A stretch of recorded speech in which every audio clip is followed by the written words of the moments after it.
નમસ્કાર વિદ્યાર્થી મિત્રો, હું નિર્મલ એડા વર્લ્ડ ઇન બોક્સની યુટ્યુબ ચેનલમાં આપ સર્વ વિદ્યાર્થી મિત્રોનું હાર્દિક સ્વાગત કરું છું. મિત્રો, આ સેશનમાં આપણે વાત કરીશું 1-6ના પાક્ષિકની. સીધા શરૂઆત કરવી છે, પણ એ પહેલાં ઘણા બધા વિદ્યાર્થીઓએ મને કમેન્ટ કરી છે. બધાને અહીંયા લઈ શકાય એમ નથી, પણ જેટલા પોસિબલ બન્યા છે એટલાને લઉં છું. અજય કટારાભાઈ છે, રબારીભાઈ છે, કિંજલ કાનાબાર છે, NDM, Sachin Patel, never give up, આવું કોઈ નામ છે, મોદીભાઈ, નરેન્દ્ર મોદી નહીં, DK મોદી છે. તો આ ઘણા બધા વિદ્યાર્થીઓ છે જેણે કમેન્ટ કરેલી છે. અહીંયા મેં એમને સાંકળેલા છે. આપણા ટોપિકની શરૂઆત કરવી છે. આપણા ટોપિકની શરૂઆત અહીંયાથી થાય છે. પહેલો ટોપિક છે ગુજરાત સરકારની એક ચિંતન શિબિર. હાલમાં જ તેનું આયોજન થયું છે. તો પહેલી વસ્તુ એ કે આ આયોજન જે છે કઈ જગ્યાએ કરવામાં આવ્યું છે. તો યાદ રાખીશું, સ્ટેચ્યુ ઓફ યુનિટી, કે જ્યાં એકતા નગર આની રચના થઈ છે. તો એકતા નગર ખાતે હાલમાં જ ગુજરાત સરકાર દ્વારા એક ચિંતન શિબિર આનું આયોજન થયું છે. હવે નામ વાંચતા ખબર પડે કે ચિંતન શિબિર છે. સિમ્પલ અર્થમાં કહીએ તો ગુજરાત સરકારના કર્મચારીઓ યા તો ગુજરાત સરકારના મંત્રીઓ સાથે મળી અને સરકારના આગળના પગલાઓ કેવા હોઈ શકે, ગુજરાત સરકારને આગળ કઈ રીતે લઈ જવી, આના માટેની એક ચિંતન શિબિર આનું આયોજન થાય, જેમાં સૌ લોકો સાથે મળી અને આગળના પડાવનું નક્કી કરશે. તો યાદ રાખીશું કે આ ચિંતન શિબિર હાલમાં જ સ્ટેચ્યુ ઓફ યુનિટી અહીંયા આયોજિત થઈ છે.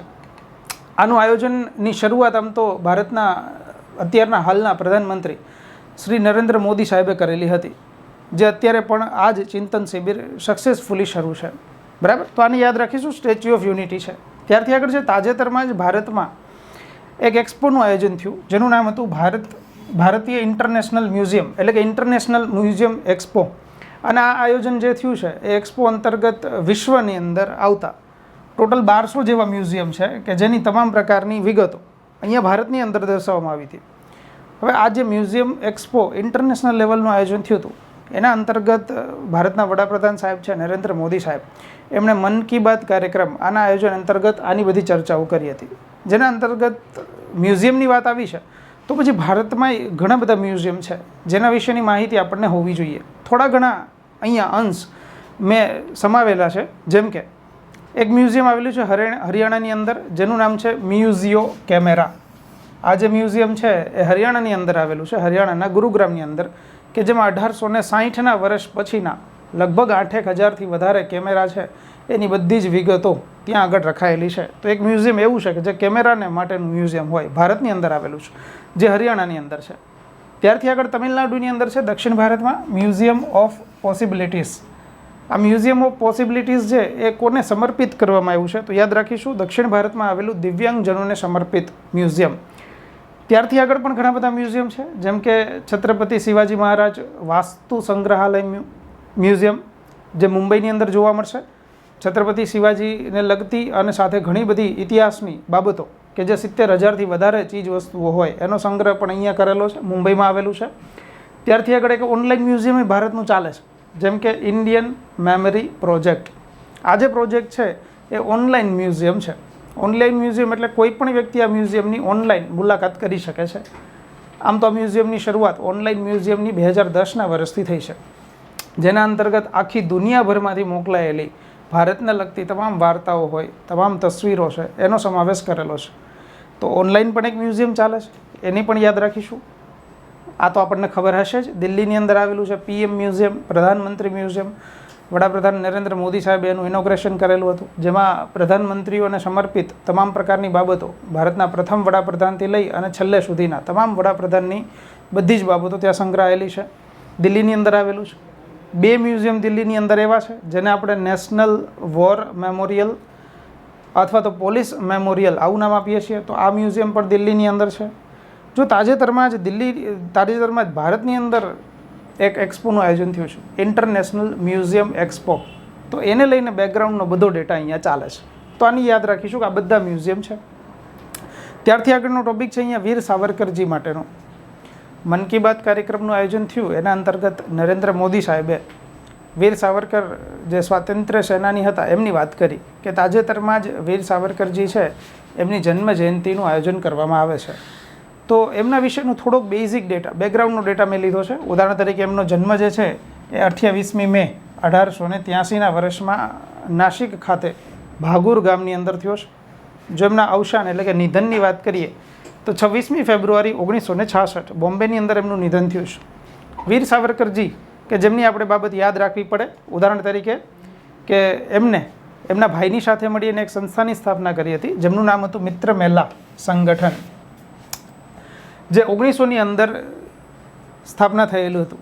આગળ જતાં એમનું નામ તો બદલ્યું હતું, મિત્ર મેલા સંગઠનનું નામ ચેન્જ કરી અને નામ રાખ્યું હતું અભિનવ ભારત. આ સંગઠન છે ક્રાંતિકારી સંગઠન હતું. વર્ષ 1900ના વર્ષમાં આ મિત્ર મેલા સંગઠન આની સ્થાપના થઈ છે, યાદ રાખીશું. અને વીર સાવરકરજી આવે તો આપણને 1857 ભારતનો પ્રથમ સ્વાતંત્ર્ય સંગ્રામ જે છે એની યાદ આવવી જોઈએ કે વીર સાવરકરજીએ એમના પર એક પુસ્તક લખેલું હતું અને એ પુસ્તક હતું 1857 પ્રથમ સ્વાતંત્ર્ય સંગ્રામ. પુસ્તક આમ તો પબ્લિશ થયું એ પહેલાં જ બ્રિટિશરો દ્વારા બેન કરવામાં આવેલું હતું, પ્રતિબંધિત કરવામાં આવ્યું હતું, તો યાદ રાખીશું. પણ નરેન્દ્ર મોદી સાહેબે વીર સાવરકરજીની વાત કરી તો એના માટે બેકગ્રાઉન્ડનો ડેટા આપણને એ મળે કે વીર સાવરકરજી છે એમનો જન્મ 28મી મેના રોજ થયો હતો અને મે મહિનામાં તાજેતરમાં જ 28મી મે ગઈ. તો 28મી મે 2023ના વર્ષમાં જો એમની જન્મજયંતિની વાત કરીએ તો 140મી જન્મજયંતિ ઉજવાઈ છે. તો આ બાબતે આપણે યાદ રાખવી પડે. અને તાજેતરમાં જ નવા સંસદ ભવન આનું ઉદ્ઘાટન થયું છે, એ પણ આની અંદર સાંકળેલું છે. પણ તમને કદાચ આઈડિયા હોય તો કે નવું સંસદ ભવન જે છે ને એમની અંદર એક મ્યુરલ આર્ટ મુકાયેલું છે, એક પેઇન્ટિંગ મુકાયેલું છે જેની અંદર અખંડ ભારત આનો નકશો તૈયાર થયો છે. તો અખંડ ભારતના નકશા મૂકવા પાછળનું કારણ પણ એવું હતું કે ભાઈ વીર સાવરકરજી પ્રથમ એવા હતા કે જેમણે પહેલી વખત એવી વાત કરી હતી કે ભારત જે છે ને એ અખંડ રહેવું જોઈએ. અને 11 વર્ષ જેટલા વર્ષ વીર સાવરકરજીને અંદમાન અને નિકોબાર એની અંદર કાળા પાણી એની સજા પણ થઈ હતી. તો વીર સાવરકર છે એમના વિશેની તમામ બાબતો આપણે યાદ રાખીશું. ત્યારથી આગળ વર્લ્ડિન બોક્સ એકેડમી ગાંધીનગર શાખા છે ત્યાં તાજેતરમાં જ એક જનરલ બેચ આ શરૂ થઈ ચૂકી છે. જનરલ બેચ છે એમનો સમય આપણે યાદ રાખીશું, સવારે 10:30થી લઈને 12:30 સુધી છે. અને હાલ સિલેબસ ચેન્જ થયો છે એના માટેની માહિતી લઈ લઈએ કે ભાઈ પ્રિલિમ અને મેઇન્સ પરીક્ષા આ બંને એની અંદર થઈ જશે. ગ્રુપ બી જે છે પરીક્ષા એનું આયોજન આની અંદર થશે. સાથે બીજી ઘણી બધી સુવિધાઓ મળે છે, નિઃશુલ્ક લાઇબ્રેરી મળે છે, પુસ્તકોનો સેટ અહીંયાથી મળે છે. સાથે જ્યારે આપણે અહીંયા બેચ પૂરી થાય તો એ બેચ પૂરી થતાની સાથે જ આપણને 12,500ની રકમની વર્લ્ડિન બોક્સ માય ક્લાસ આ એપ્લિકેશન પણ તમને અહીંયાથી ફ્રી ઓફ કોસ્ટ મળશે. તો સમય સવારે 10:30થી 12:30 શરૂ થઈ ચૂકી છે, 19/6 તારીખથી શરૂ થઈ ચૂકી છે. જો વધારાની માહિતી જોઈએ છે તો અહીંયા નીચે તમને નંબર આપેલો છે, એ નંબર પર તમે ફોન કરી શકશો. તો જનરલ બેચ અહીંયા શરૂ થઈ છે, ગ્રુપ બી માટેની છે. ઘણા બધા વિદ્યાર્થીઓને કન્ફ્યુઝન હતી સર કઈ તૈયારી કરવી, તો ગ્રુપ બીની જે તૈયારી કરતા વિદ્યાર્થીઓ છે એમના માટેની આ બેચ અહીંયા શરૂ થઈ છે. ત્યારથી આગળ મન કી બાત કાર્યક્રમનું આયોજન થયું, એની અંદર કબીરજીનો એક દોહો પણ અહીંયા મૂકેલો છે, તો એ અહીંયા મેં રાખેલો છે. કબીરા કુઆ એક હૈ, પાણી ભરે અનેક, બર્તન મેં હી ભેદ હૈ, પાણી સબ મેં એક. અહીંયા નરેન્દ્ર મોદી સાહેબે એમના વિશેની વાત કરી હતી કે આ જે વાત છે એ એના માટેની વાત છે કે ભાઈ ધર્મ અને જાતિ આના માટેનો જે ભેદભાવ થાય છે ને એના માટે કબીરજી એક દોહો લખેલો છે કે ભાઈ કૂવા ભલે અલગ અલગ પ્રકારના લોકો પાણી ભરવા આવતા હોય, લોકો અલગ અલગ છે પાણી ભરવા માટેના, અને આ લોકો જે સામાન લઈને આવે છે ને કૂવામાં પાણી ભરવા માટેનું એ પોતાના વાસણ પણ અલગ અલગ લઈને આવે છે, એમનો ધર્મય અલગ અલગ છે. પણ કૂવો પાણી ભરવા માટે થઈને ક્યારેય કોઈના ધર્મ પૂછતો નથી, બરાબર? તો કૂવામાં પાણી ભરવા આવતા લોકો અલગ અલગ છે, પણ કૂવો કોઈની વચ્ચે ભેદ નહીં કરે, ધર્મ અને જાતિ જ્ઞાતિ વચ્ચેનો. વાસણ એ બધામાં પાણી જે આવે છે એ વાસણ અલગ છે પણ પાણી બધામાં એક જ આવે છે. તો યાદ રાખીશું કે સંત કબીરે સમાજને વિભાજિત કરનારી દરેક કુપ્રથાનો વિરોધ કર્યો હતો અને સમાજને જાગૃત કરવા માટે થઈ અને આવા પ્રયત્નો કરેલા હતા. તો એક દોહો છે. હવે તો તમારે અમે મેઇન્સની તૈયારી કરવાની છે, તો ધર્મ અને જાતિ જ્ઞાતિ વિશે કદાચ ગુજરાતીમાં કોઈ પણ એક ટોપિક પૂછાય તો તમે આને સાંકળી શકો છો. ત્યારથી આગળનો ટોપિક છે નીતિ આયોગની ગવર્નિંગ કાઉન્સિલ બેઠક. નીતિ આયોગ જે છે એમની આપણને ખબર જ છે કે આયોજન પંચ આની જગ્યાએ નીતિ આયોગ આની રચના કરવામાં આવી છે. અને નીતિ આયોગ જે છે એના અધ્યક્ષ સ્થાને ભારતના વડાપ્રધાન હંમેશા હોય છે. તો નીતિ આયોગની તાજેતરમાં જે ગવર્નિંગ કાઉન્સિલ બેઠક યોજાઈ છે અને આ બેઠક જે છે એ બેઠકનું આયોજન ક્યાં કરવામાં આવ્યું છે તો યાદ રાખીશું નવી દિલ્હી ખાતે થયું છે અને આ 8મી બેઠક હતી અને વડાપ્રધાન નરેન્દ્ર મોદી સાહેબ છે એમની અધ્યક્ષતામાં આમની બેઠક બેઠેલી હતી. તો અહીંયા તમે એમનો ફોટો પણ જોઈ શકો છો કે આ બેઠક જે છે એ ગવર્નર કાઉન્સિલની બેઠક છે, નીતિ આયોગની બેઠક છે. પ્રશ્ન કદાચ પૂછાઈ શકે કે આ બેઠકનું આયોજન છે એ કઈ જગ્યાએ કરવામાં આવ્યું છે તો દિલ્હીની અંદર થયું છે. ત્યારથી આગળના ટોપિક ઉપર જઈએ છીએ કે આ બેઠક જે બેઠી છે ને એના અંતર્ગત ઘણી બધી વાતો થઈ છે. આ બધી જ વાતોની અંદરથી કઈ કઈ બાબત આપણા માટે ઇમ્પોર્ટન્ટ છે તો યાદ રાખીશું કે જ્યારે વડાપ્રધાન સાહેબની અધ્યક્ષતામાં આ બેઠકનું આયોજન થયું ત્યારે વાત થઈ હતી સૌથી વધારે ટોપિકની રિન્યુએબલ એનર્જી આ માટેની. અને રિન્યુએબલ એનર્જી જે છે એના માટેની વાત થઈ, સાથે સાથે ગ્રીન હાઇડ્રોજન આનું ઉત્પાદન, એનો ઉપયોગ, આના માટેની પણ વાતો થઈ છે. જો ગ્રીન હાઇડ્રોજન અને રિન્યુએબલ એનર્જી આની જ વાત કરીએ ને તો એક ટોપિક આપણને બેકગ્રાઉન્ડમાંથી એવો મળે કે ભારત જે છે ને એ ભારત દેશની કુલ અત્યારે એનર્જી જે છે ને એમાંથી 15% લોકોએ 20 ગીગાવોટ ક્ષમતા ગુજરાતે હાંસલ કરી લીધી છે. એટલે ગુજરાતે અત્યારે હાલ કુલ એનર્જીમાંથી 20 ગીગાવોટ ક્ષમતા હાંસલ કરી છે. ત્યારથી આગળનો ટોપિક છે આપણો યુવા સંગમ પહેલ. હજી રિન્યુએબલ એનર્જીની આગળ ઘણી બધી વાતો છે જે ગવર્નિંગ કાઉન્સિલ બેઠક એની અંદર પણ થઈ હતી, એ પણ થોડી વારમાં આગળ આવશે. વચ્ચે એક ટોપિક આવે છે નાનો એવો જેનું નામ છે યુવા સંગમ પહેલ. તો આ યુવા સંગમ પહેલ છે ને એમના નામ ઉપરથી જ કદાચ તમને ખબર પડશે કે યુવાનોના સંગમ માટેની પહેલ હોવી જોઈએ. જેમ તમિલ સૌરાષ્ટ્ર સંગમ, આપણે સૌરાષ્ટ્ર તમિલ સંગમની વાતો કરી આગળના પાક્ષિકમાં, તો એવી જ રીતે આ યુવાનોને અલગ અલગ રાજ્યોની અંદર મોકલવાના છે. અને એક રાજ્યના યુવાનો છે અન્ય રાજ્યોના યુવાનોને મળશે અને ત્યાંની સંસ્કૃતિને એની બધી વાતો કરશે. આ સંગમ પહેલ છે. પેલી વસ્તુ એ કોના દ્વારા આયોજન થાય છે તો યાદ રાખીશું શિક્ષણ મંત્રાલય દ્વારા આ પહેલ શરૂ કરવામાં આવી છે.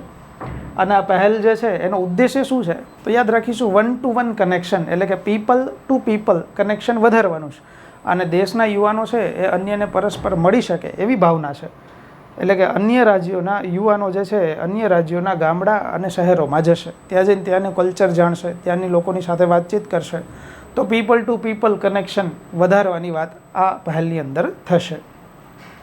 હવે જ્યારે મેં તમને કીધું કે રિન્યુએબલ એનર્જીની વાત આવી છે તો ગવર્નિંગ કાઉન્સિલની બેઠક જે નીતિ આયોગની નવી દિલ્હીની અંદર થઈ એની અંદર ઘણી બધી ચર્ચાઓ થઈ છે. ઉદાહરણ તરીકે એક એવું આહવાન કરવામાં આવ્યું છે કે વર્ષ 2047 જ્યાં સુધીમાં આવશે ત્યાં સુધીમાં ભારતને આર્થિક મહાસત્તા બનાવવાની છે. તો આ ભારતને આર્થિક મહાસત્તા બનાવવા અંતર્ગત શું કરવાનું છે તો કદાચ આવું વાક્ય આપણે ઘણી બધી વખત સાંભળ્યું છે કે ભારતને $5 ટ્રિલિયન ની ઇકોનોમી બનાવવાનું લક્ષ્ય નિર્ધારિત કરેલું છે. તો 2047 વર્ષ આપણે રાખ્યું છે, એ પણ યાદ રાખીશું. ત્યારથી આગળનો ટોપિક છે રાષ્ટ્રીય તટીય પોલીસ અકાદમી. તાજેતરમાં જ એક નવી પોલીસ એકેડેમી આનું ઉદ્ઘાટન કરવામાં આવ્યું છે અને એકેડેમીનું નામ છે રાષ્ટ્રીય તટીય પોલીસ, એટલે કોસ્ટગાર્ડ માટેની પોલીસ એકેડેમી છે. કઈ જગ્યાએ નિર્માણ પામશે તો યાદ રાખીશું કે ઓખાના નજીક મોજપ ગામ છે. આ મોજપ ગામ નજીક આનું આયોજન કરવામાં આવશે, એનું નિર્માણ થશે. કરવામાં શું આવશે તો પ્રતિવર્ષ કોસ્ટગાર્ડના લોકોને, એટલે કે પ્રતિવર્ષ 3000 જવાનોને આ જગ્યાએ ટ્રેનિંગ આપી શકાશે.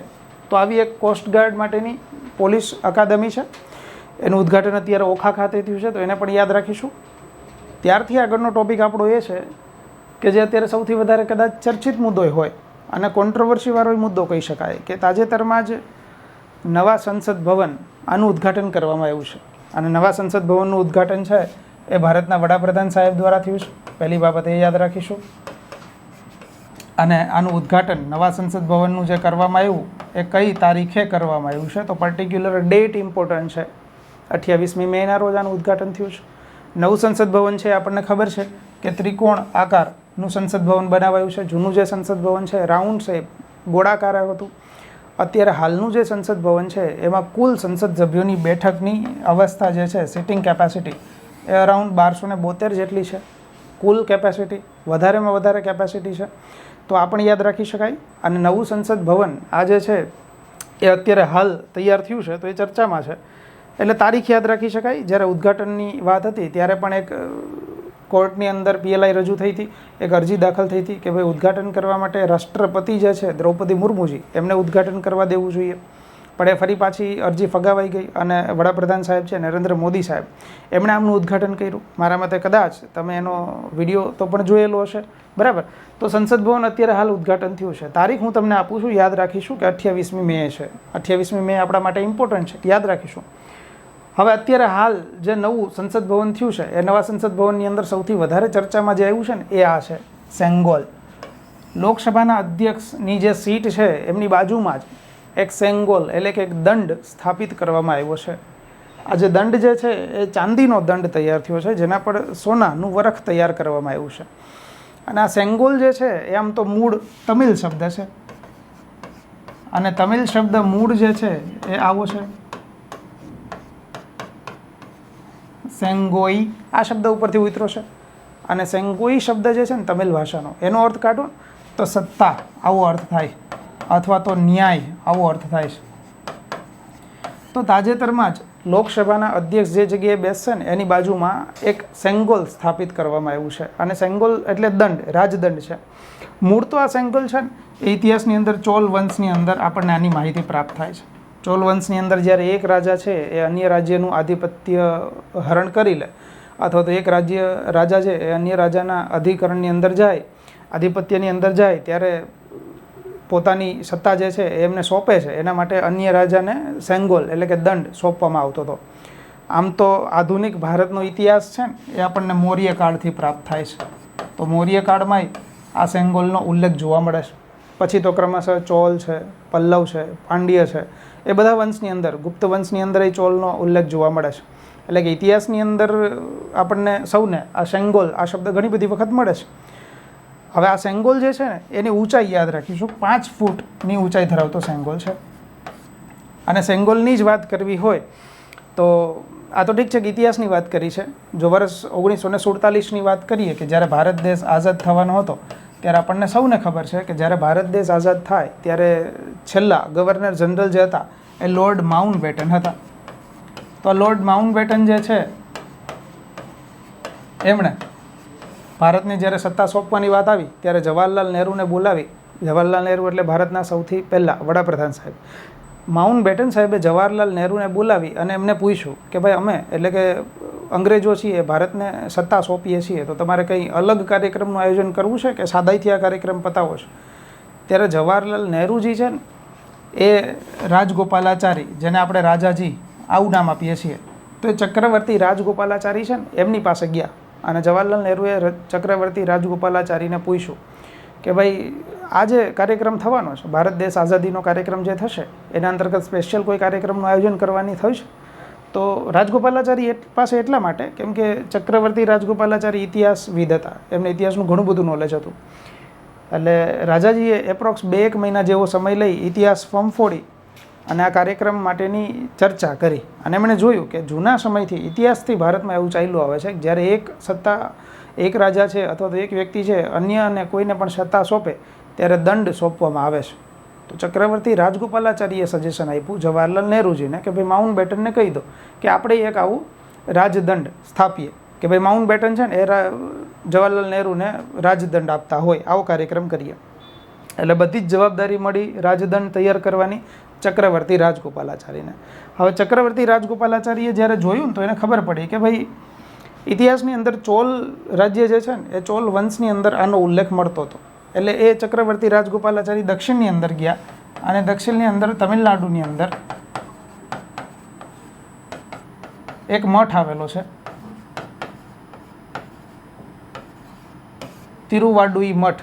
આ તિરુવાડુઈ જે અધિનમ મઠ જે છે એ મઠના મેઇન અધ્યક્ષ જે હતા એમને રાજગોપાલાચારી મળ્યા. અને રાજગોપાલાચારીએ એ મઠના મેઇન મઠાધિપતિને કીધું તમારે એક પ્રકારનો સેંગોલ આવો તૈયાર કરવાનો છે, એટલે કે એક રાજદંડ તૈયાર કરવાનો છે. એ તિરુવાડુઈ સ્થળ જ એટલા માટે કેમ કે ચોલ વંશની રાજધાની એક સમયે આ સ્થળ હતું. હવે અહીંયાના જે મઠના મેઇન વ્યક્તિ હતા ને એમણે સેંગોલ તૈયાર કરાવડાવ્યો અને એ સેંગોલ તૈયાર કરી સ્પેશિયલ વિમાન લઈ અને દક્ષિણ ભારતમાંથી દિલ્હી મોકલવામાં આવ્યો. અને 1947માં જ્યારે ભારત દેશ આઝાદ થયું, આમ તો 15મી ઓગસ્ટ આપણે બોલીએ છીએ, પણ 14મી ઓગસ્ટના રોજ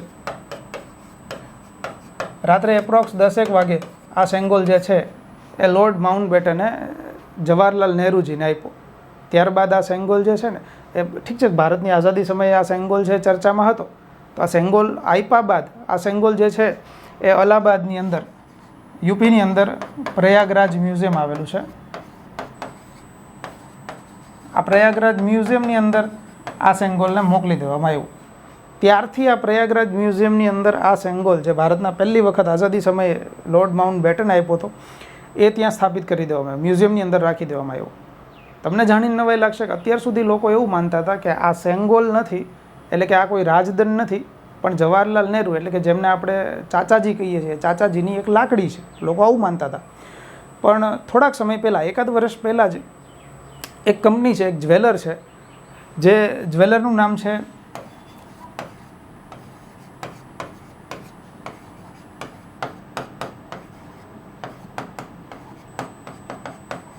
વુમ્બીડી બંગાળુ જ્વેલર્સ, આવું નામ છે. આને VBJ આવું નામ અપાય છે શોર્ટમાં. તો અત્યારે હાલ 1 વર્ષ પહેલાં આ કંપની જે છે ને VBJ વુમ્બીડી બંગાળુ જ્વેલર્સ, એમણે સુપ્રીમ કોર્ટની અંદર એક અરજી દાખલ કરી કે ભાઈ જે પ્રયાગરાજ મ્યુઝિયમની અંદર જે દંડ સ્થાપિત કરેલો છે ને એ દંડ ચાચાજી એટલે કે જવાહરલાલ નહેરુની એક લાકડી નથી, પણ અમારા પૂર્વજોએ તૈયાર કરેલો એક સેંગોલ છે, એટલે કે એક રાજદંડ છે જે અમારા પૂર્વજોએ તૈયાર કર્યો છે. સુપ્રીમ કોર્ટે તપાસ કરી અને ખબર પડી કે હા, આ તો ચાચા નહેરુની લાકડી નથી, પણ આ તો ઇતિહાસની અંદર આવો એક સેંગોલ છે. તો ત્યારથી આ સેંગોલ છે ને ચર્ચામાં ચાલતો હતો. તો ઇતિહાસની અંદર ચાલેલો સેંગોલ કે જે સત્તા અને ન્યાયનું પ્રતીક હતું, એ સેંગોલ અત્યારે હાલ લોકસભાની અંદર સ્થાપિત કરવામાં આવ્યું છે. ચાંદીનો સેંગોલ છે, 5 ફૂટની ઊંચાઈ ધરાવે છે અને સૌથી ઉપર નંદી, આ નંદી મહારાજ છે એમને બિરાજમાન કરવામાં આવ્યા છે. નંદી છે એમ તો સત્તાનું પ્રતીક છે અને શક્તિનું પ્રતીક છે, તો એટલે આ સેંગોલ સ્થાપિત કરવામાં આવ્યો છે. તમિલ શબ્દ સેમાઈ એના ઉપરથી આવ્યો છે. તો આઈ હોપ કે લોકસભાની અત્યારે હાલ સીટ જે છે, લોકસભાના અધ્યક્ષ જ્યાં બેસવાના છે એમની બાજુમાં સ્થાપિત કરેલો સેંગોલ જે છે એ અત્યારે ચર્ચામાં છે. તો એનો બધો જ ઇતિહાસથી માંડી અને અત્યાર સુધીની બધી જ કથા આપણને ખબર પડી છે. ક્લિયર? તો ભારત જ્યારે આઝાદ થયો ને ત્યારે આ ચર્ચામાં હતો સેંગોલ. શું કામ ચર્ચામાં હતો તો એ તમને ખબર પડી છે. લોર્ડ માઉન્ટબેટન વાળી જે વાત કરી છે એ. અત્યારે હાલ નવું જો સંસદ ભવનની વાત કરીએ તો નવું સંસદ ભવન જે છે ને એ લોકસભા, એની લોકસભા જે છે એ લોકસભાની સીટ અત્યારે હાલ કેટલી છે તો યાદ રાખીશું, ટોટલ 888 888 સીટ ધરાવતું લોકસભાનું આપણું ભવન છે. ત્યારથી આગળ રાજ્યસભાની પણ વાત કરી લઈએ કે નવા સંસદ ભવનની અંદર રાજ્યસભા પણ છે. તો રાજ્યસભા જે છે એ રાજ્યસભાની સીટ અત્યારે હાલ કેટલી છે તો યાદ રાખીશું કે નવા સંસદ ભવન અંતર્ગત રાજ્યસભાની સીટ 384 384 આટલી રાખેલી છે. અને જો જે સંયુક્ત બેઠક બેસવાની થશે તો એ સંયુક્ત બેઠક ટોટલ 1272 કુલ બેઠકની વાત કરીએ તો. સાથે પ્રેક્ષક ગેલેરી પણ અહીંયા તૈયાર કરેલી છે.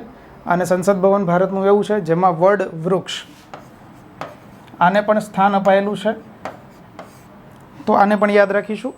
અને આપણું સંસદ ભવન અત્યારે હાલ એવું છે કે જે કુલ 3, આમ તો મુખ્ય 6 દરવાજાઓ છે, ટોટલ પ્રવેશવા માટેના 6 દરવાજાઓ છે, એમાંથી 3 દરવાજા મુખ્ય છે.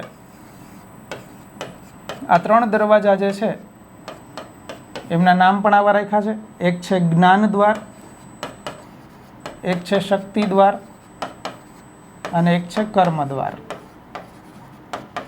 તો સંસદ ભવનની અંદર પ્રવેશવા માટેના કુલ 6 દ્વાર છે, જેમાંથી મુખ્ય 3 દ્વાર કયા કયા છે તો જ્ઞાન દ્વાર, શક્તિ દ્વાર અને કર્મ દ્વાર, આવા નામ રખાયેલા છે. તો નવા સંસદ ભવનની આ બધી જ વાતો છે એ આપણને કદાચ અહીંયાથી ખ્યાલ આવશે. હવે હું તમને એમ કહેતો હતો કે અત્યારે સંસદ ભવન જે છે એમનું ઉદ્ઘાટન જે તારીખે કર્યું ને એ તારીખ આપણા માટે ઇમ્પોર્ટન્ટ હતી, 28મી મે. ભારતના વડાપ્રધાને ઉદ્ઘાટન કર્યું છે 28મી મેના રોજ. 28મી મે જ શું કામ નક્કી કરી છે? કારણ એવું છે કે 28મી મે એટલે વીર સાવરકરજીની 140મી જન્મ જયંતિ 2023ના વર્ષમાં. તો 28મી મે રાખવાનું કારણ પણ કદાચ બેકગ્રાઉન્ડમાં આવું મળે છે. અને સંસદ ભવનની અંદર મેં તમને કીધું અખંડ ભારત, આનું એક મ્યુરલ આર્ટ રાખેલું છે. અને અખંડ ભારત માટે ઘણી બધી કોન્ટ્રોવર્સી થઈ ગઈ હતી. તો અખંડ ભારતની વાત સૌથી પહેલાં વીર સાવરકરજીએ કરેલી છે. ક્લિયર? તો આને બધાને યાદ રાખીશું 28મી મે શું કામ રાખેલું છે. ત્યારથી આગળ વર્લ્ડ બોક્સ એકેડમી ગાંધીનગર ખાતે PSI આની બેચ શરૂ થઈ છે. આમ તો ઘણી બધી PSIની બેચ શરૂ થઈ છે, એમાં 6ઠ્ઠી PSIની બેચ છે. બેચ શરૂ થવાની તારીખ જે છે 26 તારીખથી શરૂ થવાની છે, 26/6થી. યાદ રાખીશું સવારે 8 થી 10 વાગ્યા સુધી શરૂ થશે. આ બેચ એવી છે, આમ તો PSI બેચ જે છે એના વિશેની માહિતી ઘણા બધા વિદ્યાર્થીઓને છે, પણ યાદ રાખીએ કે પ્રિલિમ, મેઇન્સ અને રનિંગ એટલે કે ફિઝિકલ, આ 3 તૈયારી અહીંયાથી થશે. લાઇબ્રેરી સેમ ટુ સેમ અહીંયા બધું મળશે, લાઇબ્રેરી પ્રાપ્ત થાય છે, સાથે નવા પુસ્તકો અને નવું મટીરિયલ્સ બધું અહીંયાથી પ્રાપ્ત થશે, તમામ પ્રકારના સબ્જેક્ટ અહીંયા પ્રાપ્ત થશે, સાથે અહીંયા લાઇબ્રેરી પણ મળે છે તમને. અને જ્યારે આપણી આ બેચ પૂરી થશે ત્યારે તમને અહીંયાથી વર્લ્ડ ઇન બોક્સની એપ્લિકેશન પણ પ્રાપ્ત થશે. મોક ટેસ્ટ છે, ડેઇલી અને વીકલી ટેસ્ટ છે. અને આ બેચ અંતર્ગત જો તમે 22 તારીખ સુધીમાં એડમિશનની પ્રક્રિયા કરો છો તો તમારી બેચ માટેની ફીસ છે 30,000 રહેશે. કે ત્યારથી આગળ વધી જવાની છે. કદાચ વધારે ઇન્ફોર્મેશન જોઈએ તો અહીંયા નંબર આપેલો છે 7575, એના ઉપર તમે સંપર્ક કરી શકશો.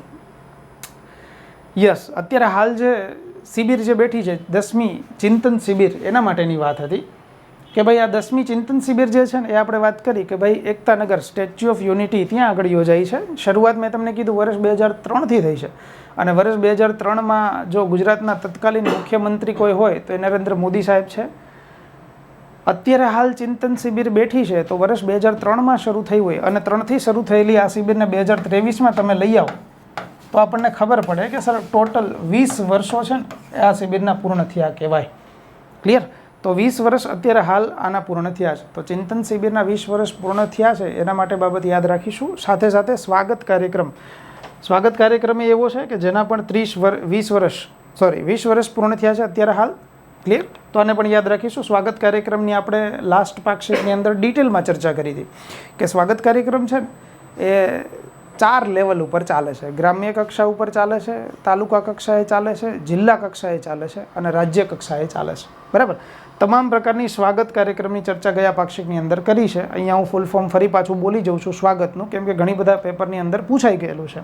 તો state wide attention on grievances by application of technology સ્વાગત કાર્યક્રમ છે. રૂબરૂ કોઈ પણ ફરિયાદ કરવી છે તો તમે રૂબરૂ ફરિયાદ કરી શકો છો. આવો આ કાર્યક્રમ છે.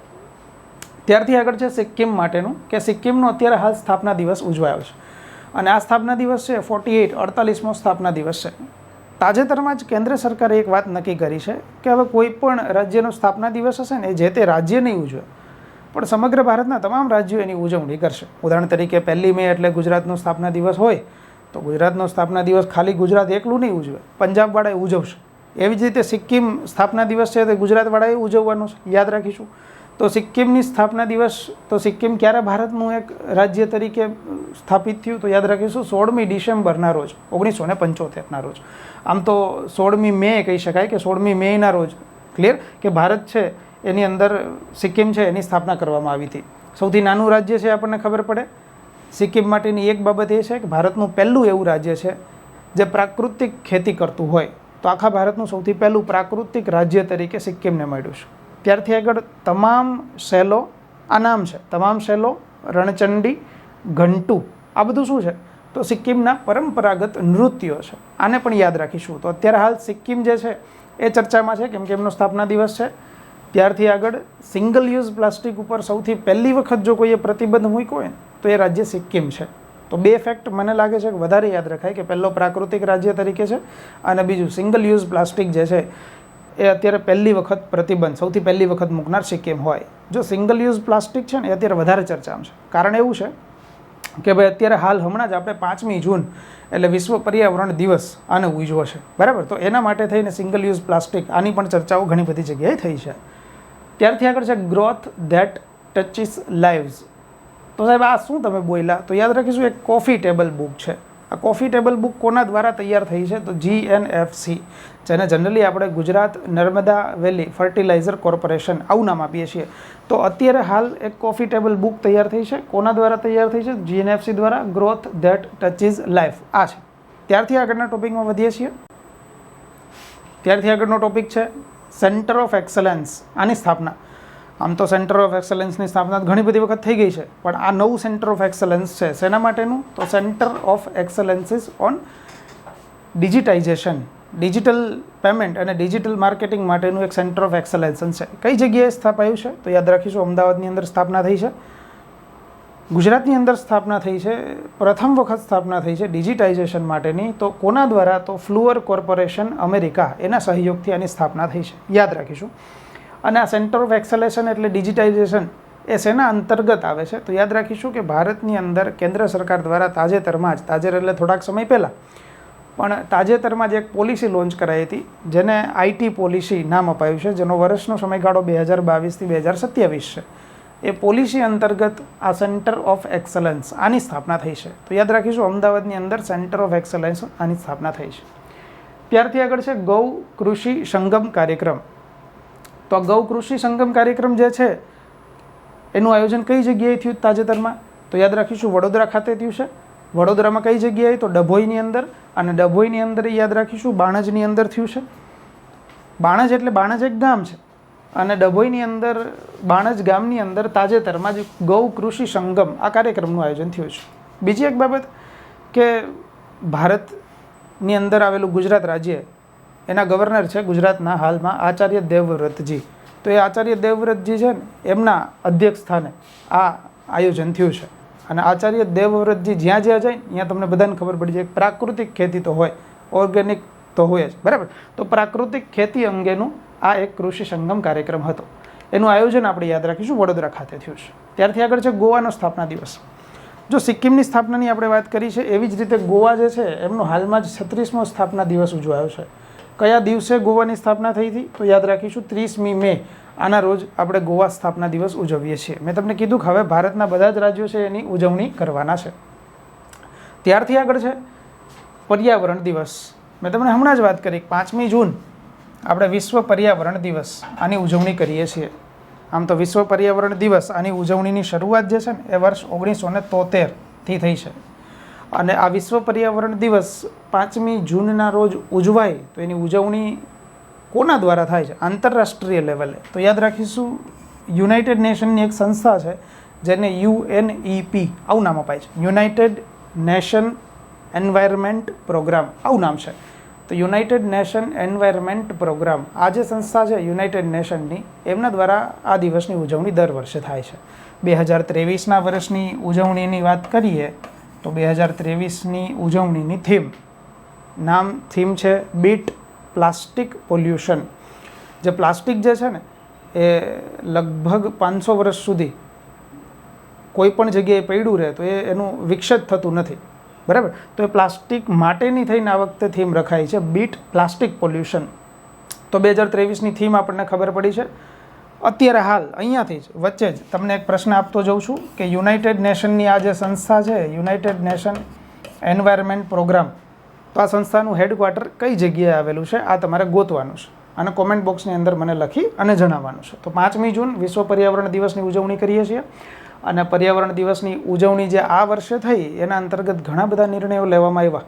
ઉદાહરણ તરીકે યાદ રાખીશું કે ભારત દેશની આબોહવાના સંદર્ભમાં કેટલાક એવા પગલાં લેવાયા. જે પગલાં છે ને 5 પગલાં છે, જે 5 પગલાંને પંચામૃત આવું નામ આપ્યું છે. તો ભારતની આબોહવા સુધારવા માટે થઈને એવા કયા 5 પગલાં છે જે આપણે લેવાના છે? તો પહેલું છે કે 2030ના વર્ષ સુધીમાં 500 ગીગાવોટ બિનઅશ્મિભૂત ઉર્જા એની ક્ષમતા સુધી ભારતને પહોંચવાનું છે. જો આ બધા જ પગલાં છે એ તમને પ્રિલિમ અને મેઇન્સ બેયની અંદર કામ આવવાના છે. યાદ રાખજો 5 પગલાં તમે લખી શકો છો મેઇન્સમાં પણ. તો પહેલું પગલું છે 2030ના વર્ષ સુધીમાં 500 ગીગાવોટ સુધીની બિનઅશ્મિભૂત ઉર્જા છે એની ક્ષમતા હાંસલ કરવાની છે. ત્યારથી આગળ છે 2030ના વર્ષ સુધીમાં જરૂરિયાત જેટલી હોય એમાં કુલ ઉર્જા પૈકીની 50% ઉર્જા આપણે એવી હાંસલ કરશું કે જે આપણને રિન્યુએબલ એનર્જીમાંથી મળતી હોય. તો કુલ જરૂરિયાત આપણી કદાચ 100% હોય એમાંથી 50% જરૂરિયાત તો આપણે રિન્યુએબલ એનર્જીમાંથી લેવાની છે કે જે ફરી પાછી આપણને પ્રાપ્ત થાય.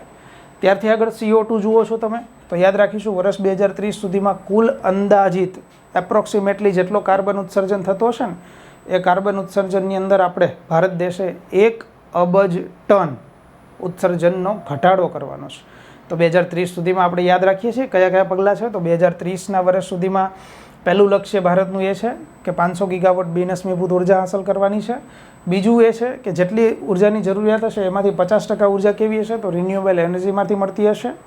અને CO2નું ઉત્પાદન જેટલું થાય છે ને એ ઉત્પાદન 2030 સુધીમાં કાર્બન ઉત્સર્જનની અંદર 1 અબજ ટન આનો ઘટાડો કરવાનો છે. અને ત્યારથી આગળ છે 2005નું જે સ્તર હતું એના કરતાં કાર્બન ઉત્સર્જનનું સ્તર એના કરતાં 2030 સુધીમાં સ્તરની અંદર 45%નો ઘટાડો કરવાનો છે. 2030 સુધીમાં તો આપણને ખબર પડી કે ઉત્સર્જનની અંદર 1 અબજ ટન એનો ઘટાડો તો કરવો છે, પણ 2005ના સ્તર કરતાં અત્યારે હાલનું સ્તર છે ને એમાં 45%નો ઘટાડો કરવાનો છે. તો આ પણ આપણું એક લક્ષ્ય છે. અને 5મું અને છેલ્લું જે સૌથી વધારે ઇમ્પોર્ટન્ટ હોય કે 2070 સુધીમાં નેટ ઝીરો એમિશન આનું લક્ષ્યાંક હાંસલ કરવાનું છે. નેટ ઝીરો એમિશન એટલે શું? તો કોઈ પણ વસ્તુનું જ્યારે ઉત્પાદન થતું હોય તો એમાં કાર્બનનું ઉત્સર્જન છે ને એ 0% થવું જોઈએ. કાર્બનનું ઉત્સર્જન એટલા માટે ઘટાડવાની ને 0% કરવાની વાત છે કારણ કે કાર્બનથી પર્યાવરણને ઘણું બધું નુકસાન પહોંચે છે. તો એ કાર્બન ઉત્સર્જનનો ઘટાડો થાય, કાર્બન ઉત્સર્જનને આપણે ક્યાંક સ્ટોપ કરીએ. સ્ટોપ તો આમ તો ઘણા વર્ષો પછી બહુ દૂરની વસ્તુ છે, પણ 2070 સુધીમાં એને 0 સુધી કરી દેવું છે. ત્યાં સુધીમાં આપણે નાના નાના પગલાઓ લઈશું, એટલે કે 2030 સુધીના, 5 વર્ષ સુધીના, 2025 સુધીના આવા ટાર્ગેટો સેટ કરીશું. તો 2030 સુધીના છે. 5 પગલાં મોસ્ટ ઇમ્પોર્ટન્ટ છે. સીધા ક્વેશ્ચનમાં વન લાઇનર સ્વરૂપે પણ પૂછાઈ શકે છે. જો ખ્યાલ ના આવે તો ફરી પાછો વિડીયો રિવાઇન્ડ કરીને જોઈ લેજો, પણ બહુ ઇમ્પોર્ટન્ટ છે. તો જો પર્યાવરણ દિવસ માટેનો કોઈ મેઇન્સનો પ્રશ્ન તમને મળે ને તો એ પર્યાવરણ માટેની મેઇન્સની અંદર પણ તમે આ 5 ટોપિક બેઠે બેઠા લખી શકશો. ક્લિયર? ત્યારથી આગળ વધીએ છીએ. એક યોજના છે જેનું નામ છે સ્વર્ણિમ જયંતિ મુખ્યમંત્રી શહેરી વિકાસ યોજના. ફરી બાજુ આપું છું, સ્વર્ણિમ જયંતિ મુખ્યમંત્રી શહેરી વિકાસ. શહેરી વિકાસ એટલે અર્બન ડેવલપમેન્ટ. આ યોજનામાં થશે શું? તો કોઈ પણ શહેરની અંદર જો સોસાયટીના આંતરિક રસ્તા છે, એની પાણીની લાઈન હોય, એની સ્ટ્રીટ લાઇટ હોય, અથવા તો એની ભૂગર્ભ ગટર જેવા કામો હોય, જો આ બધા જ કાર્યો કરવાના છે ને, તો એ બધા કાર્યો કરવા માટે થઈને સરકાર દ્વારા સબસિડી મળશે સોસાયટીની અંદરના કાર્યો કરવા માટે. કે ભાઈ માની લો તમે કોઈ ખર્ચ કરો છો, સ્ટ્રીટ લાઇટ માટેનો કોઈ ખર્ચ સોસાયટીમાંથી કરો છો, તો એ કુલ ખર્ચ છે ને એમાંથી 70% ખર્ચ તમને રાજ્ય સરકાર પ્રોવાઈડ કરશે, ગુજરાત રાજ્ય પ્રોવાઈડ કરશે. અને 10% જેવો ખર્ચ હશે ને એ સ્થાનિક સંસ્થાનો, ત્યાંની સ્થાનિક કોઈ સંસ્થા હશે ને એ લોકો આપશે. અને બચ્યા 20%, તો એ 20% કોઈ ન આપે, 20% આપણે કાઢવાના છે. તો યાદ રાખીશું કે સોસાયટીના આંતરિક કોઈ કાર્યો કરવાના થશે તો એમાં 70% રાજ્ય સરકારની સબસિડી મળશે, 10% કોઈ સંસ્થાઓ જોડેથી લેવામાં આવશે અને 20% ફાળો આપણો રહેશે. બીજી એક બાબત કે જો કોઈ ડ્રેનેજ લાઇન છે એની સાથે તમારું ઘર જોડાયેલું નથી અને તમારે ઘરને ડ્રેનેજ લાઇનને મેઇન ડ્રેનેજ લાઇન સાથે જો કનેક્ટ કરવાની છે, તો કોઈ વ્યક્તિના મકાનને મુખ્ય ડ્રેનેજ એટલે ભૂગર્ભ ગટરની મુખ્ય લાઇન સાથે જોડવા માટે થઈ અને રાજ્ય સરકાર પ્રત્યેક ઘર દીઠ 7,000 રૂપિયા આ સહાય આપે છે. તો પ્રશ્ન તમને કોઈ પણ રીતે પૂછાઈ શકે કે ભાઈ ભૂગર્ભ ગટર જે ડ્રેનેજ લાઇન છે અને મેઇન લાઇન સુધી જોડવા માટેની કઈ યોજના છે, યા તો પ્રશ્ન સોસાયટીના આંતરિક કાર્યો જે છે એના માટેની કઈ યોજના છે, તો નામ યાદ રાખીશું, સ્વર્ણિમ જયંતિ મુખ્યમંત્રી શહેરી વિકાસ યોજના. પાક્ષિકની અંદર આ યોજનાની પણ ચર્ચા હતી જે અહીંયા મેં લીધેલી છે. ત્યારથી આગળ એક પુસ્તક છે જેનું નામ છે મારા સંભારણા. મારા પોતાના નહીં, પણ અહીંયા લેખક છે જયંતિભાઈ પરમાર, એમના સંભારણા. તો મારા સંભારણા પુસ્તક છે એમનું વિમોચન તાજેતરમાં કરવામાં આવ્યું છે, જેમના લેખક જયંતિભાઈ પરમાર છે. અને જયંતિભાઈ પરમાર કોણ છે? તો અમદાવાદની અંદર અમદાવાદ મ્યુનિસિપલ કોર્પોરેશનની અંદર સ્ટેન્ડિંગ કમિટી છે, એમના પૂર્વ ચેરમેન છે. તો તાજેતરમાં જ આ પુસ્તકનું વિમોચન થયું છે, તો યાદ રાખીશું. ત્યારથી આગળ નરેન્દ્ર મોદી સાહેબે અહીંયાથી આ પાક્ષિકની અંદર મન કી બાત કાર્યક્રમની અંદર સ્મૃતિવન આની વાત કરી હતી. સ્મૃતિવન છે ને, આમ તો કદાચ સ્મૃતિવન વિશે આપણે આગળના પાક્ષિકની અંદર એક સરસ મજાનો ભારત સરકારનો વિડીયો પણ જોયો અને સ્મૃતિવન વિશેની બધી વાતો પણ કરી. અત્યારે સ્મૃતિવન વિશે એ વાત કરવી છે. આમ તો ખબર છે તમને કે કચ્છની ભુજની અંદર ભુજિયા ડુંગર ઉપર આવેલું છે અને આ જે વન છે ને એ મિયાવાકી પદ્ધતિથી 3 લાખ જેટલા વૃક્ષો ઉગાડવામાં આવ્યા છે. જાપાનની પદ્ધતિ છે મિયાવાકી પદ્ધતિ, જેમાં વૃક્ષોને ગાઢ તૈયાર કરવા માટે થઈ અને બહુ નજીક વૃક્ષો ઉગાડવામાં આવે અને નજીક વૃક્ષો ઉગતાની સાથે એક સાથે એ વૃક્ષો ઉગે, એ મિયાવાકી પદ્ધતિ છે. તો એના પદ્ધતિ અનુસાર 3 લાખ જેટલા વૃક્ષો છે એ વૃક્ષોનું વાવેતર ત્યાં થયું છે. અને 2001ની અંદર જે ગોઝારો ભૂકંપ આવ્યો હતો, જેમાં કચ્છમાં સૌથી વધારે નુકસાન થયું હતું, ધ્રાંગ વિસ્તાર છે જ્યાં એપી સેન્ટર હતું, તો એ 2001ની અંદર જે લોકોએ જીવ ગુમાવેલા છે ભૂકંપની અંદર, એનું મ્યુઝિયમ અહીંયા હાલ બનાવાયેલું છે. તો અચૂકથી મારા મત મુજબ તો ગુજરાતની અંદર છે, ટુરિઝમને આગળ પણ મળશે. તો જો કચ્છની અંદર છો તો જવું જ જોઈએ, બહાર છો તોય જવાય. પણ અત્યારે જોઈએ તો 28મી ઓગસ્ટ 2022નું વર્ષ એવું છે કે 2022માં ભારતના વડાપ્રધાન સાહેબે આ મ્યુઝિયમ છે એમનું લોકાર્પણ કરેલું હતું. તો સ્મૃતિવનની વાત છે એ આપણને ખબર પડવી જોઈએ. હમણાં ઘણા બધા વિડીયો તમે ઇન્સ્ટાગ્રામની અંદર જોયા છે શાળા પ્રવેશોત્સવના, બરાબર. ચક્રવાત જે આવ્યું હતું એ ચક્રવાતને લઈ અને ક્યાંક શાળા પ્રવેશોત્સવ કાર્યક્રમ અમુક જિલ્લાની અંદર 2-3 દિવસ પાછળ પણ ઠેલવાયો. તો શાળા પ્રવેશોત્સવ આની શરૂઆત જે છે ને એ તો મૂળ 2003ના વર્ષથી થઈ છે. 2003નું વર્ષ આવે ને એટલે તમને સ્વાગત કાર્યક્રમ યાદ આવવો જોઈએ, બરાબર.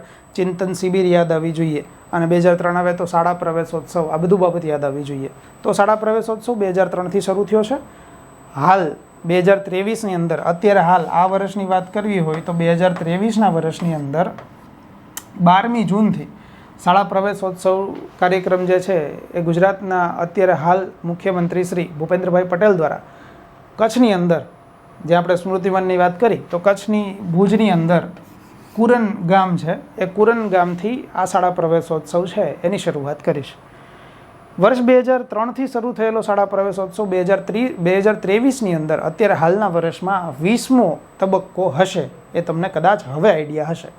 તો પ્રશ્ન ઇનડાયરેક્ટલી પૂછાઈ શકે કે તાજેતરમાં શાળા પ્રવેશોત્સવનો કેટલામો તબક્કો આયોજિત થયો છે? તો 20મો તબક્કો છે. કઈ જગ્યાએથી 2023ના તબક્કાનો પ્રારંભ થયો? તો કચ્છની અંદર ભુજની અંદર કુરન ગામ છે ત્યાંથી શરૂ થયો છે. આ શાળા પ્રવેશોત્સવ અંતર્ગત 2 શબ્દો યાદ રાખવા છે કે એક શબ્દ છે બાલવાટિકા. બાલવાટિકાની અંદર કોને પ્રવેશ મળે? તો એવા બાળકો કે જેમની ઉંમર 1 જૂનના રોજ 1 જૂનના રોજ 5 વર્ષથી વધારે અને 6 વર્ષથી ઓછી હોય. એટલે 5થી લઈને 6 વર્ષ વચ્ચેનું કોઈ બાળક છે 1 જૂનના રોજ, તો એને કેમાં પ્રવેશ અપાશે? તો બાલવાટિકા આની અંદર પ્રવેશ અપાશે. અને જો આ બાળકની ઉંમર 1 જૂનના રોજ 6 વર્ષથી લઈને 7 વર્ષ સુધી, પહેલાં હતી 5થી 6 વર્ષની વાત, હવે આવી છે 6થી લઈ અને 7 વર્ષની. જો 6 વર્ષથી લઈને 7 વર્ષ સુધીની હશે તો એમને ધોરણ 1ની અંદર પ્રવેશ આપવામાં આવશે. તો શાળા પ્રવેશોત્સવમાં સીધું પૂછી નાખીએ કે બાલવાટિકા અંતર્ગત કયાથી કયા વર્ષના બાળકોનો સમાવેશ થાય. ધોરણ 1ની અંદર કયાથી કયા વર્ષના બાળકો હોય, તો આને યાદ રાખી શકાય. શાળા પ્રવેશોત્સવ આની વાત છે. ત્યારથી આગળ અહીંયા એક આપણો ટોપિક છે એઇમ્સ. એઇમ્સનો અર્થ થાય all India institute of medical science. તો આ એઇમ્સ જે છે એ ભારત સરકારના કયા મંત્રાલય અંતર્ગત આવે છે? તો યાદ રાખીશું આરોગ્ય અને પરિવાર કલ્યાણ મંત્રાલય આની અંતર્ગત આવતું છે. અને આ એઇમ્સ જે છે ને એ આખા ગુજરાતની પહેલી એઇમ્સ, જો ગુજરાતની પ્રથમ એઇમ્સ કોઈ જગ્યાએ ખુલતી હોય ને તો રંગીલા રાજકોટની અંદર એ ઉદ્ઘાટન થઈ છે. તો એઇમ્સ જે છે એ ગુજરાતની પ્રથમ રાજકોટની અંદર છે. અને કયા મંત્રાલય અંતર્ગત આવે છે? તો ભારત સરકારનું આરોગ્ય અને પરિવાર કલ્યાણ મંત્રાલય આવે છે, જે એઇમ્સનું પૂરું નામ all India institute of medical science આવું થાય છે. તો આને યાદ રાખીશું. ગાંધીનગર શાખા ખાતે મેં તમને કીધું કે ભાઈ પીએસઆઈ અને જનરલ બેચનું આયોજન થયું છે. તો કોન્સ્ટેબલ વાળાનું શું? તો કોન્સ્ટેબલની તૈયારી કરતા વિદ્યાર્થીઓ છે એમના માટે પણ ઉપર 4થી બેચ ગાંધીનગર શાખા ખાતે શરૂ થઈ છે. અને કોન્સ્ટેબલ બેચનો સમય બપોરે 3:30થી 5:30નો છે. આ બેચ શરૂ થશે 3જી તારીખના રોજ, 7મા મહિનાની 3જી તારીખથી શરૂ થશે. બરાબર. તો જ્યાં સુધી તમે 29મી જૂન સુધી જો તમે એડમિશનની પ્રક્રિયા કરો છો તો 18,000 એમાં ફી છે, એટલે કે ડિસ્કાઉન્ટ રેટ ઉપર તમને આ પ્રાપ્ત થશે. જેવી મેં તમને કીધું બધી બેચ પૂરી થાય તો કોન્સ્ટેબલની બેચ પૂરી થાય એ લોકોને પણ એપ્લિકેશન અહીંયાથી પ્રાપ્ત થશે. તો આને યાદ રાખીશું. વધારે માહિતી માટે અહીંયા નંબર આપ્યો છે 7575061818. તો આપણે તમે યાદ રાખશો કોન્સ્ટેબલની બેચ શરૂ થઈ છે. ત્યારથી આગળ આપણા પાક્ષિકમાં આવતા વન લાઇનર ક્વેશ્ચન. અમુક ક્વેશ્ચન હું તમને દર પાક્ષિકમાં એવા આપું છું કે જે મુખ્ય મુદ્દા સ્વરૂપે ન હોય તો વન લાઇનર સ્વરૂપે હોય. તો વન લાઇનર સ્વરૂપની અંદર કેટલા ક્વેશ્ચન છે? તો પહેલો ક્વેશ્ચન છે સમગ્ર વિશ્વમાં ડિજિટલ પેમેન્ટની અંદર ભારતનો કેટલા ટકા હિસ્સો છે? તો યાદ રાખીશું ભારતનો હિસ્સો 40% જેટલો છે. તો આખા વિશ્વની અંદર 40% તો ડિજિટલ પેમેન્ટ ભારત કરી નાખે છે. આપણને ખબર જ છે ને, સીધું જ્યાં જ અહીંયા પેટીએમ, ફોનપે, ગૂગલ પે મારો છો. ત્યારથી આગળ છે G20 અંતર્ગત સાયન્સ 20 એટલે S20 આનું આયોજન કરવામાં આવ્યું છે. તો આ સાયન્સ 20નું આયોજન કઈ જગ્યાએ થયું? તો જેની તમને બધાને જવાની ઈચ્છા હોય ને એવું દીવની અંદર સાયન્સ 20 આનું આયોજન થયું છે. ત્યારથી આગળ છે માઉન્ટ એવરેસ્ટ સર કરનાર ગુજરાતની દીકરી છે જે વડોદરાથી છે, એમનું નામ છે નિશા કુમારી. તો તાજેતરમાં જ આ ચર્ચામાં છે. નિશા કુમારી માઉન્ટ એવરેસ્ટ સર કર્યો છે, ત્યારથી બીજા મિશનમાં નીકળી ગયા છે આ બેન. ત્યારથી આગળ છે ગુજરાતમાં મિશન સ્કૂલ ઓફ એક્સલન્સ. ગુજરાતમાં એક મિશન છે સ્કૂલ ઓફ એક્સલન્સ, એ કોના સહયોગથી શરૂ થશે? તો અહીંયા તમને ફોટો મળી ગયો છે એટલે ખબર પડી જશે કે વર્લ્ડ બેંક. તો વર્લ્ડ બેંકના સહયોગથી ગુજરાતની અંદર મિશન સ્કૂલ ઓફ એક્સલન્સ આની સ્થાપના થશે. ખાલી વર્લ્ડ બેંક આની અંદર નથી, પણ યાદ રાખીશું એશિયન ઇન્ફ્રાસ્ટ્રક્ચર ઇન્વેસ્ટમેન્ટ બેંક, એટલે કે આને આપણે Asian infrastructure investment bank AIIB આવું નામ આપીએ છીએ. તો આ બંનેના સહયોગથી ગુજરાતની અંદર સેન્ટર ઓફ એક્સલન્સ શરૂ થશે, સ્કૂલ ઓફ એક્સલન્સ. પ્રશ્ન તમારા માટે અહીંયાથી ફરી પાછો એક આપી દઉં છું કે ભાઈ પહેલો પ્રશ્ન મેં તમને આપ્યો હતો યુનાઇટેડ નેશન એન્વાયરમેન્ટ પ્રોગ્રામ, આ સંસ્થાનું હેડક્વાર્ટર ક્યાં આવેલું છે? બીજો ક્વેશ્ચન જે તમને બધાને કદાચ મોઢે આવડતો હશે, તો વર્લ્ડ બેંક જે છે વર્લ્ડ બેંક માટેના 2 પ્રશ્નો હું આપું છું. નેક્સ્ટ લેક્ચરની અંદર કમેન્ટ સેક્શનમાં હું તમને બધાને અહીંયાથી કમેન્ટ સાંકળીશ. તો વર્લ્ડ બેંક જે છે એમનું હેડક્વાર્ટર ક્યાં આવેલું છે? પહેલો પ્રશ્ન આ. અને વર્લ્ડ બેંક આના હાલના અધ્યક્ષ, મેઇન અધ્યક્ષ કોણ છે? આ તમારે 2 પ્રશ્નો છે અને એક UNEP આ વાળો છે. તો 3 પ્રશ્નોના જવાબ તમારે મને કોમેન્ટ બોક્સની અંદર આપવાના છે. ત્યારથી આગળ છે ગુજરાતની અંદર કેટલી સ્ટેમ લેબ શરૂ કરવામાં આવશે? તો પહેલી વસ્તુ એ કે સર સ્ટેમનો અર્થ શું થાય? તો સાયન્સ એટલે S, T એટલે ટેકનોલોજી, E એટલે એન્જિનિયરિંગ અને M એટલે મેથ્સ. તો સાયન્સ, ટેકનોલોજી, એન્જિનિયરિંગ, મેથ્સ આ લેબ છે એ ગુજરાતની અંદર કુલ 500 500 લેબ ખોલવાનો આશય રાખેલો છે. ત્યારથી આગળનો વનલાઈનર છે, ગુજરાત રાજ્યના યુવાનોને ઘર આંગણે જ રોજગારી મળે, ઘરે આવીને રોજગારી આપી જાય એવા આશયથી ગુજરાતના કેટલા તાલુકામાં જીઆઈડીસીની સ્થાપના થશે? તો યાદ રાખીશું, જીઆઈડીસી જે છે ને એનું પૂરું નામ છે ગુજરાત ઇન્ડસ્ટ્રીઝ ડેવલપમેન્ટ કોર્પોરેશન, અને ગુજરાતની પહેલી જીઆઈડીસી છે ને એ ભક્તિનગર રાજકોટ ખાતે સ્થપાઈ હતી. તો હવે હાલ 21 ગુજરાત રાજ્યની અંદર નવી જીઆઈડીસીનું ઓપનિંગ કરવામાં આવશે. તો 21 નવી જીઆઈડીસી ખુલશે, બરાબર. જીઆઈડીસીનું પૂરું નામ ગુજરાત ઇન્ડસ્ટ્રીઝ ડેવલપમેન્ટ કોર્પોરેશન આ છે. તો આની યાદ રાખીશું, 21 ખુલવાની છે નવી, અને ગુજરાત આખાની પહેલી રાજકોટની અંદર ખુલેલી હતી. તો મિત્રો આ વાત હતી આપણા પાક્ષિકની. અહીંયાથી સાથે 2 ટાસ્ક તમને આપું છું. જો તમે અહીંયા પાક્ષિક, આ પાક્ષિક તો તમે તૈયાર કરો જ છો મારી જોડે, સાથે આવનારી કઈ પરીક્ષા માટે કયો ટોપિક તમારે તૈયાર કરવો છે એ તમે મને કોમેન્ટ બોક્સની અંદર આપજો. જો પોસિબલ હશે તો આ જ ટોપિક, એટલે કે તમે જે ટોપિક આપશો એ ટોપિકને જો ન્યાય મળશે અને જો વધારે સમય મળશે તો એ લેક્ચર ટોપિક વાઇઝ લઈશ અને હું તમારી સામે ઉપસ્થિત થઈશ. સાથે જો આ પાક્ષિક, આમ તો મોટું પાક્ષિક હતું, એટલે જો આ પાક્ષિકની વિગતો તમને ગમી છે તો તમારે એને લાઇક કરીને જવાનું છે, અને આ પાક્ષિક કેવું લાગ્યું એ તમારે મને કોમેન્ટ બોક્સની અંદર જણાવવાનું છે. મળીશું નવા કોઈ ટોપિક સાથે. ત્યાં સુધી સૌને મારા એક સાથે જય હિન્દ, જય ભારત.